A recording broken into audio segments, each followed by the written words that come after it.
So do we feel that the double dribble violation set the tone? Come on, for Ken Doc's? is right there. How can you not see this, Ken? Change that rule? You can't do that anymore? And travel. Well, they did change that. You can travel in the NBA now. Hey, we are in Brooklyn. Street ball, that's where they do a lot of that. Come on. That was just right at the top of the game, and you got to think that was the beginning of what we know was the end for Doc Rivers. But we'll get to that. Welcome to The Jump. I'm Rachel Nichols. Our future Hall of Famer, Tracy McGrady, is back with us. Mr. PJ Carlesimo is back with us. Thank you. We're very, very happy. And Michael Rappaport is waiting in the wings here. We are stacked here. Mike will be with us for the next segment. But first, guys, here is a news flash for you. Winning, it turns out, is hard. And winning over and over again, that's even harder. Yeah, I know. You come to The Jump for this kind of razor-sharp analysis here. But really, while it sounds ridiculous to have to say this out loud, I am stunned every year when the reality of that comes along and smacks a team in the face, as it has appeared to smack the Los Angeles Clippers. Allow me to review the Clippers season so far. They started out healthier than they have been in years, and with more continuity and talent than 90% of the other teams in the NBA. And they played up to that talent for the first month of the season, and that was fun to see. But here's the thing. These games, they're not played in a vacuum. You're not just trying to win one game 82 times. You are trying to build a tower of wins. And yeah, that's the part where it gets harder, because it requires keeping up the effort and communication consecutively, night after night. And this seems, confusing right now to Los Angeles. They've lost 3 games in a row to teams with much less talent, last night's game in Brooklyn being the most graphic. And afterward, Doc Rivers summed up the problem as well as anyone. Quote, "We've been walking around like we've done something.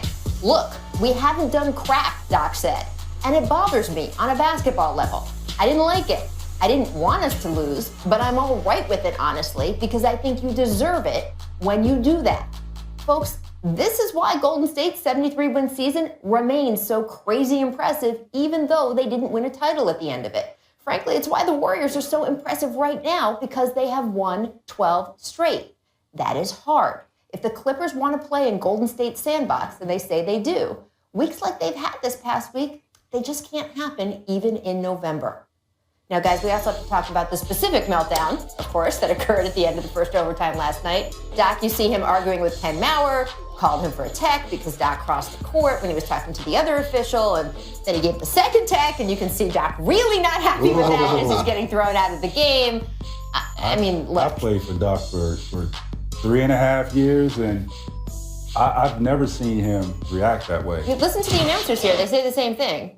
They were. I know we have had. They said they've never seen him that mad. Animated discussion. Well, there's a history. Lauren Holtkamp had an issue before with the Clippers, Paul, yeah. And he was having a civil conversation with Lauren. She was trying to walk him back to the bench, and Kenny Maurer, a veteran official, came in looking out for the younger official and fired in with the first tech, which upset Doc. Then came the second tech. Which is okay, because just like Doc is protecting his players, Kenny was protecting Lauren. Protecting One Lauren. tech would have been fine. One tech would have been fine. I don't think Doc would agree now, but he lost it because he's telling Kenny, now, what are you talking about? Right. I was talking to her. You were over there. You had nothing to do with the play. Then forget about it. I think this is bigger than, that little episode right there. It's probably a cumulative things that escalated throughout the look, I was just talking about his guys not putting forth what they need to win a bunch of games. And you heard his quote afterward. He is frustrated because you do get this feeling with the Clippers. They almost read some of their... this is one of the smartest teams, smartest locker rooms in the NBA, but it almost seems like they read some of their own press in the first month. These guys have been together for quite some time, and you... with them being healthy with this core group, they showed how good they can be. Now, the complaint is, can they stay focused and sustain this throughout the season? That's a separate thing, right? It's not just being good enough to win. It's being good enough to win over and over. The bar is set really high. He's seen this before. And by the way, next game is at Cleveland. Right. They've lost 3 in a row. Hates the way they lost last night. And guess where we got to go after that? Right? There was a lot behind this. And there may be history with Kenny and Doc. When you've been in the league as long as those two have, they've crossed paths before. I think this is a reaction to get your team's attention. Well, that's what I was wondering. If maybe he was overdoing it a little bit to spark the team. It did not work, of course. And I was... How they got it into they missed 3 free throws of the 4 technicals. I know. Jamal Crawford and Jamal pushed hits them the again, shot yeah. and get it into another overtime. But Pretty good. Too little, too late. We were trying to find video of you getting thrown out of a game. What we got? We got Coach? Tracy, we couldn't. Nothing? He's clean. He's College, spotless. yes. NBA, Come on, no. Coach. Look, but he NBA, is. You can see him holding back. I Pop, spent right? 5. Bud's in there close. I spent Yeah. 5 years, but because I know Pop, I knew I'd get to coach a couple games a year when Pop got thrown. Right. Pop's got a shorter fuse than just about anybody. Coach a little darker right there, too. Look at He's a lot darker. A little more cash. That's so nice. That's very impressive, though, that you've never gotten thrown out. We'll see if by the end of the show you get thrown out of the show. I may get thrown Tracy today. can hold you back. If Mike Rappaport comes on, you never know what's going to happen. I want to move on to San Antonio, where they suddenly can't win a home game for some reason. And last night's loss to Orlando, particularly rough for Tony Parker. 29 minutes, 0 for 6 shooting, 2 rebounds, 3 assists. I mean, look, the struggle's real for the 34-year-old Parker. He is averaging 11 points and 4 assists per game this season. You've both been part of the Spurs organization. You know Tony and how important he is to that locker room, especially with Tim gone. But still, at some point, Pop is going to have to move on from him. Do you think it's time? I think it's time that you cut his minutes down. He can't be the primary guy for this team. What he was so good at as being one of the best point guards in our league is because of his speed. He gets into the paint. He's one of the best at getting in the paint and with his little floater. That is no longer the case with Tony Parker. He's slowed down a lot. These guys that he's playing against they're fast. I think he has to cut back on his minutes because he just can't provide that on a consistent basis anymore. Now, he'll give you sparks here and there, but as far as being consistently, I don't think he can provide that. Well, it was interesting. I was talking to Pop yesterday, trying to find a restaurant in Los Angeles, not for any good reason. I said, Pop, man, I'm going to be in L.A. That's Where am I going to go? reason, PJ. He gave me, and I said to him, how's Manu and Timmy going? Because they're Tony going. They're the 2 guys I was with the longest. And he was bragging on how well Tony was playing. Now, I was in Rio this summer broadcasting the Olympics, and TP played pretty well for France. But that's kind of telling because both he and Manu have a lot of years where they played all the way into May or June, and then they always play for Argentina and France in the offseason. So it's difficult. Is Tony Parker the player he was a couple years ago? Absolutely not. But Pop was, and this is talking to me, not talking to, for publication. He said, no, I really like the way he's running the team. I like his attitude. He's been real great with the transition because this team is now Kawhi's team and LaMarcus's team. They're also trying to integrate Pau Gasol into the mix right now. I think you're right. Patty Mills is playing great. He's got no problem giving Patty more minutes. Dan Green's still a young guy. I think they're okay. They were playing extremely well. You referenced it in the beginning. They haven't lost on the road. All 4 of their losses in the AT&T. They lost 1 game at home last year. One thing Tony Parker is a smart basketball player. So he can go out there and still run the team. But as far as providing what he used to, no, I don't think he can do Well, that. his usage rate is lower. He's got to take his Tony spots Parker. now, obviously. But Pop said much the same thing to the media that he did text you. He got very upset when someone suggested Patty Mills should maybe be starting or playing more. And he said, "What are you trying to start a quarterback controversy?" I think Tony was. Words. I know Tony was out for a couple games. He's like, "You're trying to turn him into Lou Gehrig." I don't know. I mean, it's Pop, so don't suggest to him what he should do with his lineup. Thank you. I do want to talk Russell Westbrook, the Thunder, hosting the Wizards tonight, so we will see if Russ can keep up his triple-double pace against John Wall. But at least one other NBA coach, not that impressed, guys. Our Tom Haberstroh asked Detroit's Stan Van Gundy what seemed like a pretty innocuous question. Hey, Westbrook, those triple-doubles, that's pretty good. Stan answered with how Oscar Robertson was really the best player of all time. There was a whole rant about Oscar playing every night. Listen to Van Gundy. I can't do it as well. Supposedly our athletes are better conditioned, we have all this science, and they're not capable of just playing as much. Maybe one of the reasons Chicago won as much as they did is Michael played every night, and he played 38 minutes every night. And so where were you ever getting an edge on him? Okay, so first of all, thank you to Tom for that tape. And I do want to say, this whole thing started because he asked him about Westbrook, and he's talking about Oscar Robertson, and I don't understand why if you praise one, you have to rip on the other one. They were both great. We are lucky to have been able to watch both of them. He can't be talking about Westbrook because Westbrook is on the court all the time. So Westbrook has played every game. Right, he plays every. When he was injured, he had that bad injury Christmas Day a couple of years ago. But other than that, he always plays. Westbrook is not a guy that is going to miss back-to-backs. That's just not, he's not built that way. If he's healthy enough to be out on the basketball court, he's going to provide that. Now, other players? Now, other players, yes, I question that as well. Yes, some of these guys are soft because they can't play back-to-back, and you're probably in your 5th year in the NBA. I mean, what is that? Oscar Robertson, back in the day, averaged 44 minutes. 44 plus. And didn't have the science that we have, the technology in his shoes. He played in bricks, and he was out there. They were flying charters and staying. Right. Absolutely. Right, exactly. No, not exactly. So, yeah, I reason with that, with staying on that. But he can't be talking about Westbrook because he's always available. Yeah, I mean, look. Russell's spectacular. They're both.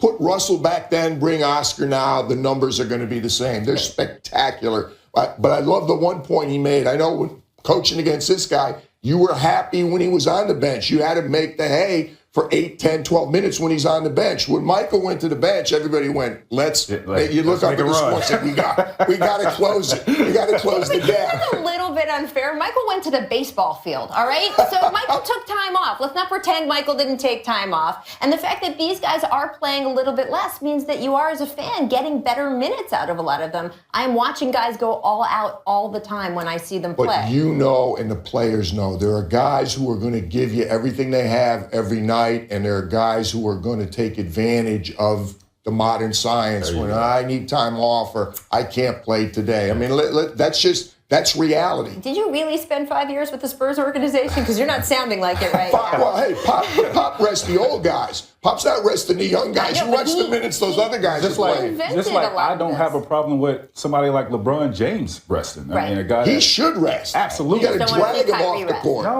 No, Thank not you. at all. Blake Griffin rested last night. Didn't go too well for the Clippers. I'm just saying. We're going to take a quick break. But when we come back, Michael Rappaport is going to join us. I have a feeling he might have a few things to say about J.R. Smith last night in Milwaukee. I do want to get to, before we go, the Big O. Oscar Robertson was on SportsCenter Hey, man, this how was your morning. Thanksgiving? Oh, man, it was cool. Yeah, it's not good. Let's go back. I want to congratulate him for what he's done because he's been electrifying. I mean, he's such a great athlete, it's almost unbelievable. I mean, things that he's done for that team since Durant left, I don't think they're missing a beat right now. He's just so electrifying. He's speedy, he jumps, and I think he surprises players.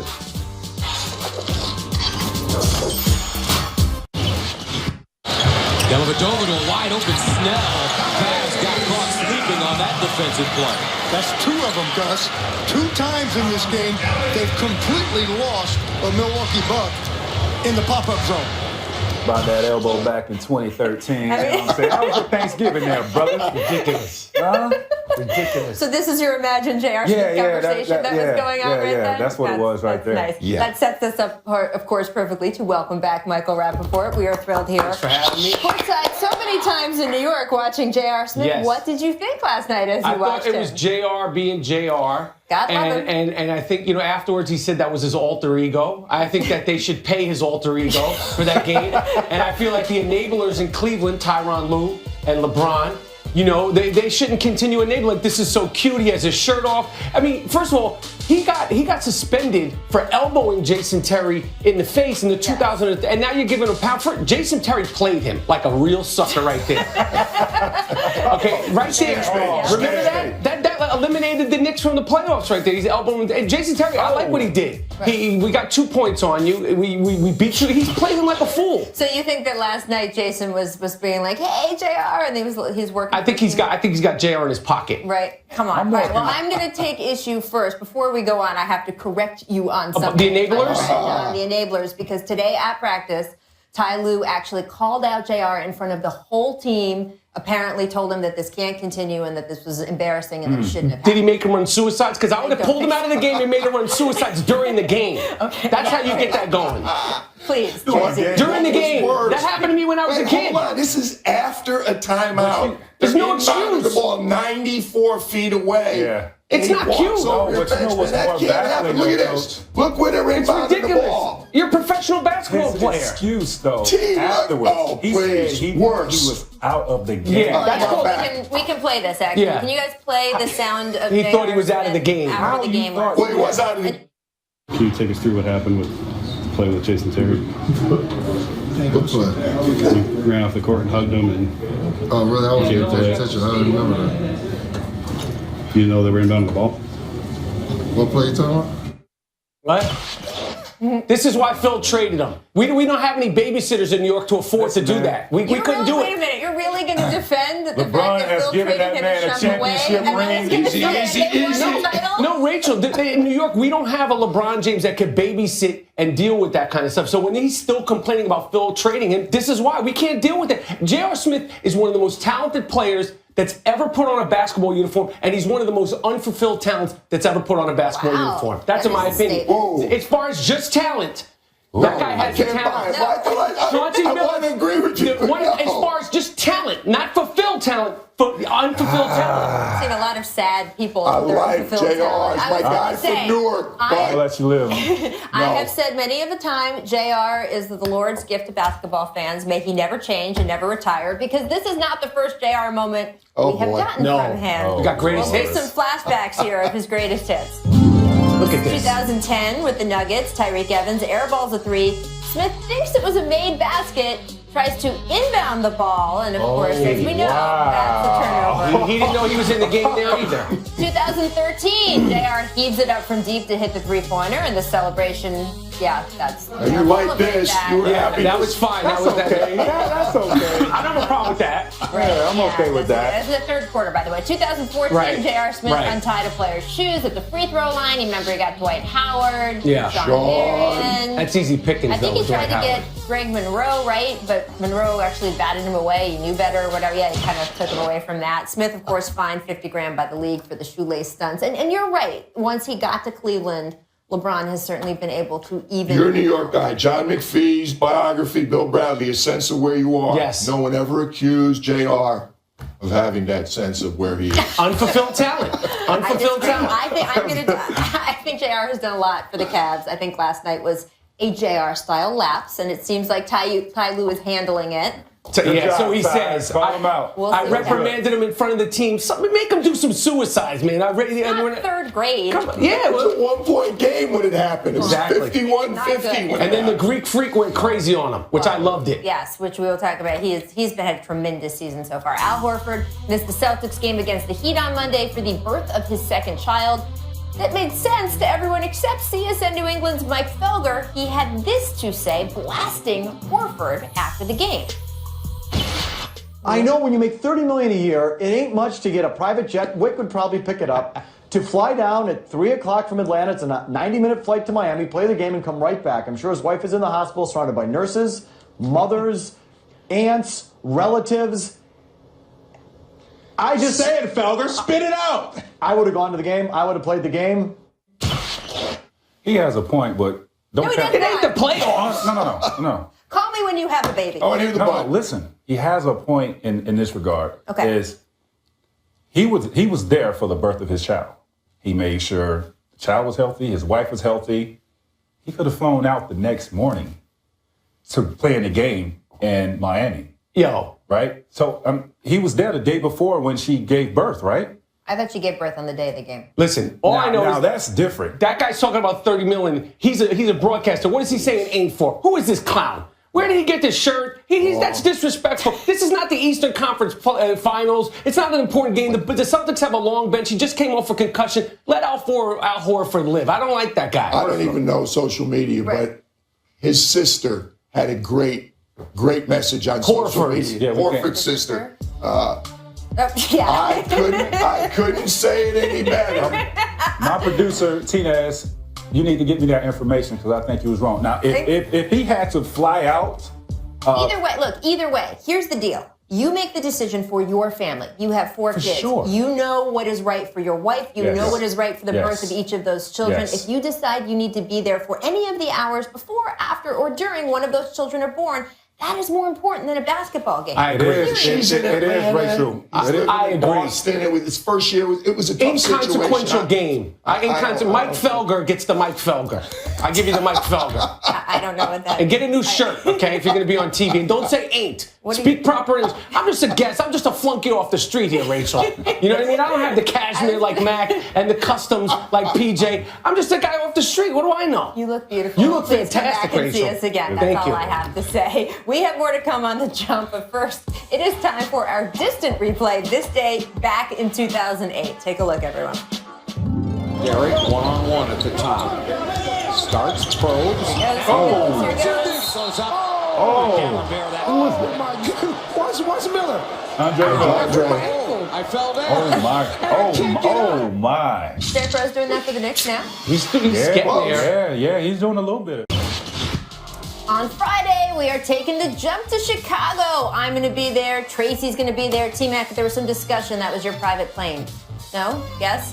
3 p.m. Once upon a Eastern. time it was. 3 p.m. Eastern, a full hour to preview the big game that night. And guys, we got to go straight to make or miss. Miss Youth. Paul Pierce missed a dunk on a fast break last night. CP3 actually gave him a little CPR there at the end.